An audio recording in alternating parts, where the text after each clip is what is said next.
They said something, a glance, a word, a tone slightly off, and suddenly your whole body tightens, not because it was cruel, but because somehow it felt true. You walk away, but their words don't. They echo, they sink into the silence between your thoughts. And long after they've forgotten what they said, you're still bleeding. But what if I told you this isn't about them? What if the sting isn't in the judgment, but in the wound it lands on? What if the reason their voice hits so deep is because it speaks to the part of you you still haven't forgiven? There's a quiet pain that lives inside, a shadow you've tried to outrun. All the moments you disappointed yourself, all the shame you swallowed and smiled through, all the things you buried so deep you began to forget, until someone else brings them to the surface. And it hurts, because somewhere along the way, you learned to see yourself through their eyes. You handed out mirrors and forgot which reflection was real. You keep asking, why do their opinions affect me so much? But maybe the better question is, why does a part of me still believe them? There is a difference between being judged and being wounded by it. One is external. The other is the echo of a war you've never ended within. This isn't about their judgment. This is about the parts of you still waiting for your own permission to be enough. So I ask you, if their voice hurts, is it because it attacked you? Or because it aligned with something you've quietly told yourself 1,000 times before? And if that's true, then maybe this pain is not punishment. Maybe it's the beginning of something deeper, a healing that starts when you no longer run from the voice inside. Because when you've made peace with yourself, the world can't take that away. And suddenly, what they say just passes through, like wind over water. You've been performing for so long you don't even notice the stage anymore. It's built into your smile, woven into the way you say, I'm fine, even when your soul is gasping for air. This world teaches you early, be pleasant, be useful, be agreeable. Don't be too much, don't be too quiet either. Keep your edges soft, your desires hidden, your pain dressed in silence. So you shape yourself, not to be who you are, but to be what they'll accept. And it works, for a while. You learn the art of adaptation, how to laugh at the right moments, how to shrink when your truth feels too loud, how to wear a face that says, I belong here, even when every bone in you is whispering, I don't. But no mask is light forever. Eventually, it begins to crack. Not because someone tore it off, but because your soul can't breathe underneath it. Still, you keep it on. Because taking it off would mean facing what's underneath. And what if that isn't lovable? What if the real you is exactly what they've always warned you against? So you stay in the invisible prison. One made not of walls, but of expectations. Not of bars, but of self-abandonment. You tell yourself, this is what it takes to be loved. But love that demands you to vanish isn't love. It's approval dressed as affection. It's control whispered through compliments.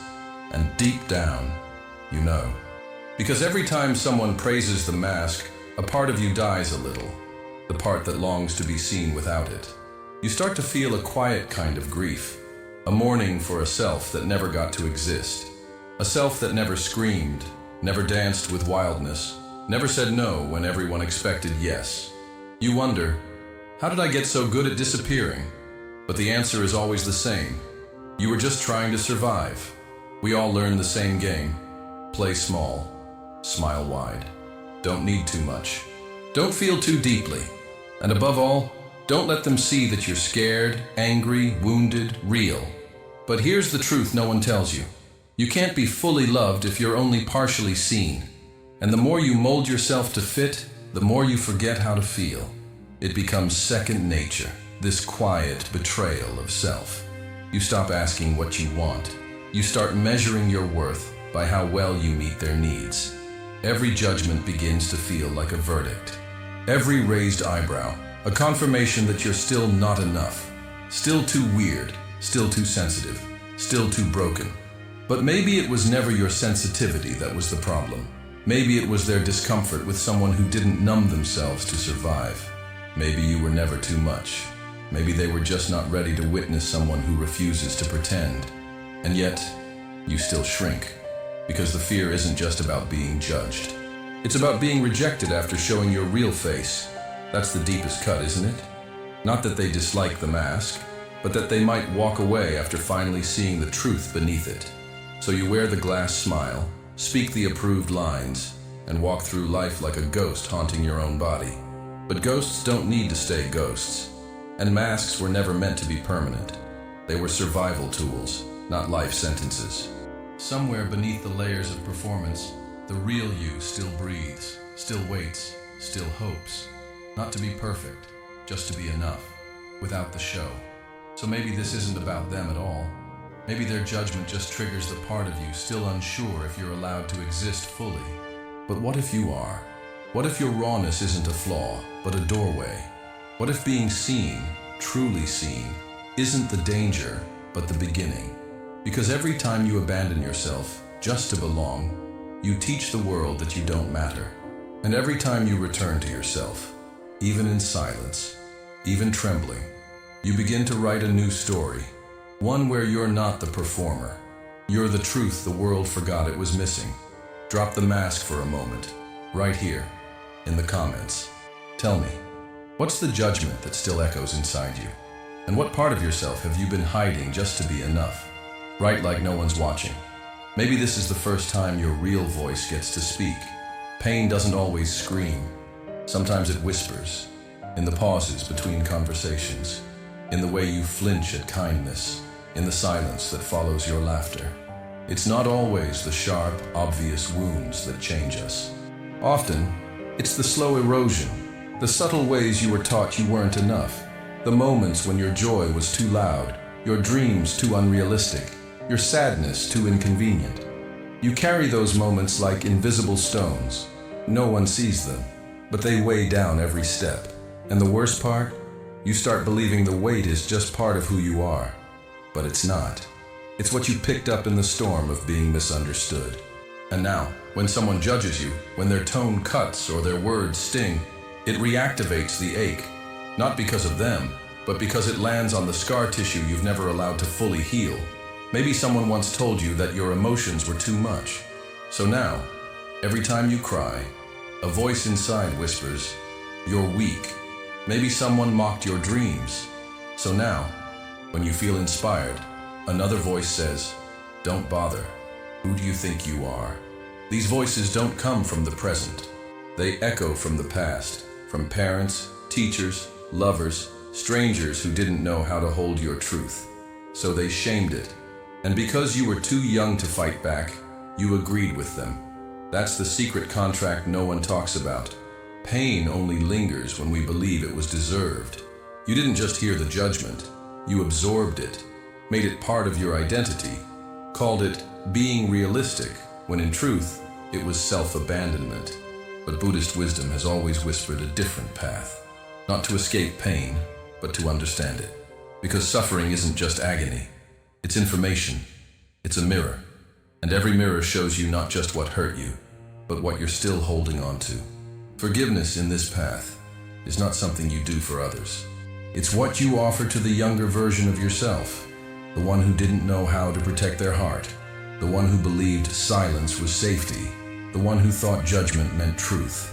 You don't need to erase the pain. You need to meet it, to look into the face of your past and say, "I'm so sorry you had to carry this alone." This isn't about pity. It's about recognition. It's about seeing the parts of you that have been waiting for your own embrace. Because until you forgive yourself for believing them, their voices will still have power. And you'll keep hearing them even when they're no longer speaking. But when you turn inward with compassion, when you sit beside your wounds instead of trying to outrun them, you start to realize something beautiful. There was nothing wrong with you. Never was. What was broken was the way you were taught to measure your worth. And now, you get to redefine it. Your softness isn't a weakness. It's where your deepest strength lives. Your sadness isn't failure. It's proof that you still care, that your heart hasn't closed. You are not too much. You are full. And fullness only feels heavy when you've been trained to shrink. So breathe. Let yourself grieve not just what happened, but what it made you forget about yourself. Grieve the silence. Grieve the pretending. Grieve the fact that for so long you thought being loved meant being less. And then, begin again. Not as someone new, but as someone true. Because once you understand that their judgment only ever echoed your own, you realize the healing isn't about changing them. It's about coming home to yourself. Letting go isn't always soft. Sometimes it feels like breaking, like the silence after a goodbye you never thought you'd say, like standing on the edge of everything you've ever been told you had to be, and choosing finally not to jump, but to step back. We think of letting go as surrendering something precious, but more often, it's releasing what was never truly yours. The roles, the expectations, the guilt, the versions of you that were shaped by survival, not love. You don't need to hate the mask to take it off. You can be grateful for it. It kept you safe when you had no other way. It helped you move through rooms that didn't deserve your truth. It taught you how to adapt. But now, it's time to learn how to exist. Because every day you carry the weight of judgment, you reinforce the lie that you still need to prove something. But to who? The people who misunderstood you?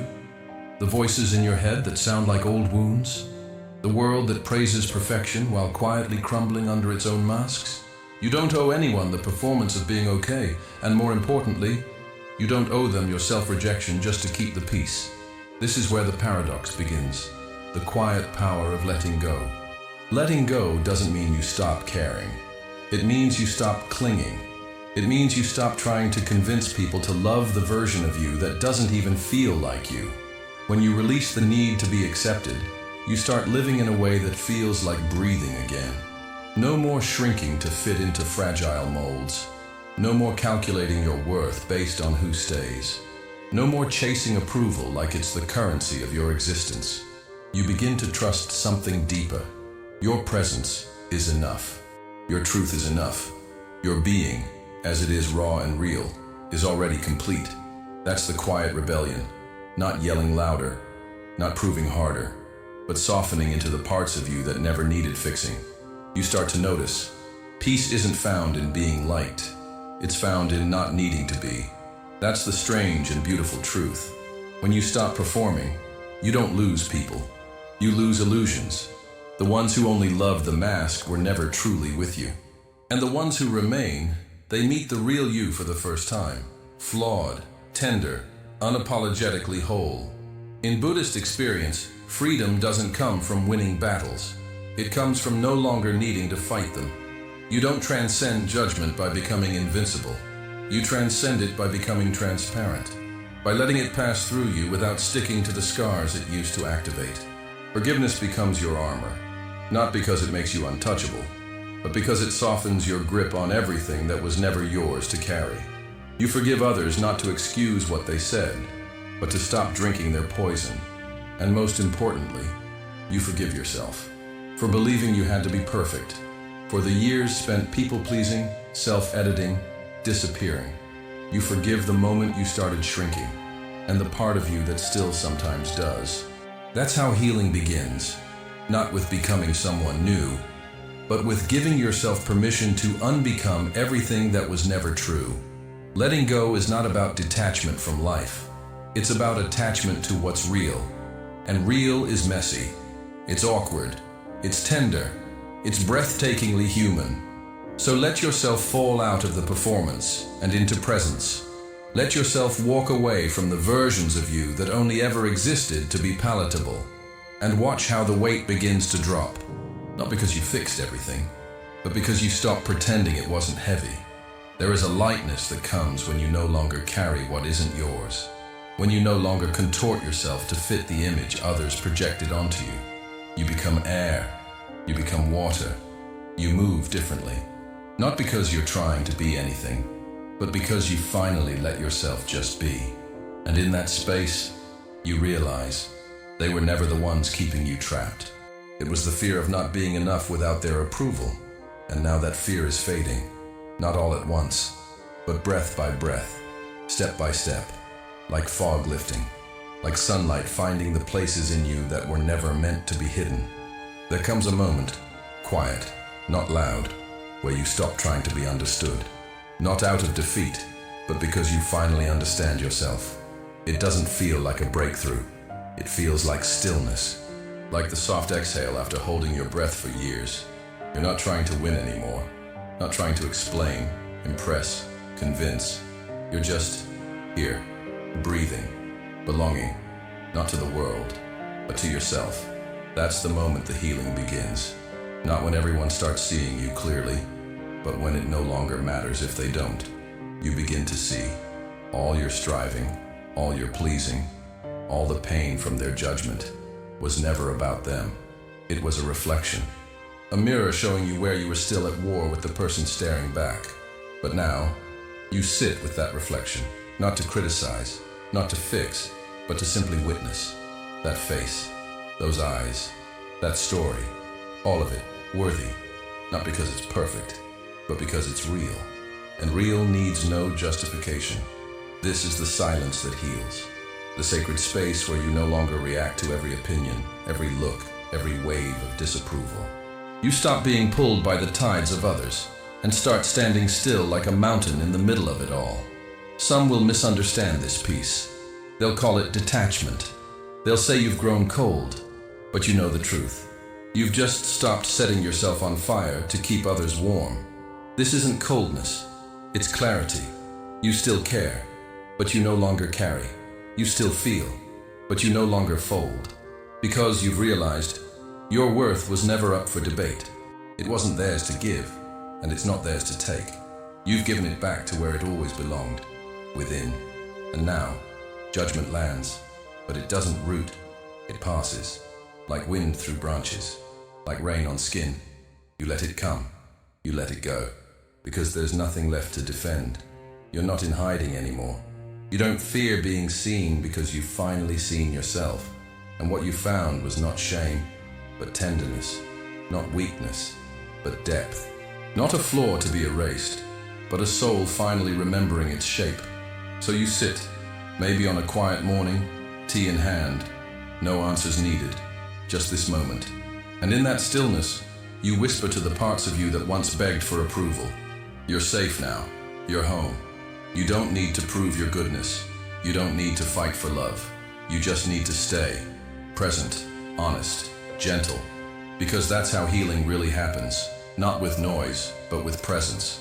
Not with grand epiphanies, but with the simple act of not abandoning yourself anymore. And now, if the world misunderstands you, that's okay. Let them. They're allowed to carry their stories, just as you are allowed to release yours. You're not here to be understood by everyone. You're here to be whole. So stop running. Stop editing. Stop shrinking. Let your truth be quiet. Let your soul be slow. Let your life be soft, even in a world that worships hardness. Because the bravest thing you'll ever do is stop trying to become someone else and return to the one you were always meant to be. And maybe, just maybe, the judgment that once broke you was only ever asking one thing: can you love yourself, even now?